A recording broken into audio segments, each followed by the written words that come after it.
అందరికీ శుభోదయం. నేడు వేమన గారి శతక పద్యాన్ని ఆలపిస్తాను. శ్రద్ధగా వినాలని కోరుకుంటూ, తల్లిదండ్రి మీద దయలేని పుత్రుండు, పుట్టనేమి వాడు గిట్టనేమి,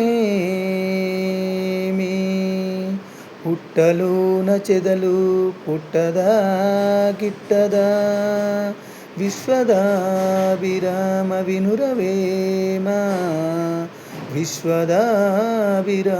వినురవేమా. భావం: పుట్టలో చెదపురుగులు పుడతాయి, చనిపోతాయి. వాటి జీవనం వల్ల ఎవరికీ ఉపయోగం లేదు. అలాగే జన్మనిచ్చినటువంటి తల్లిదండ్రులంటే ఎటువంటి దయ,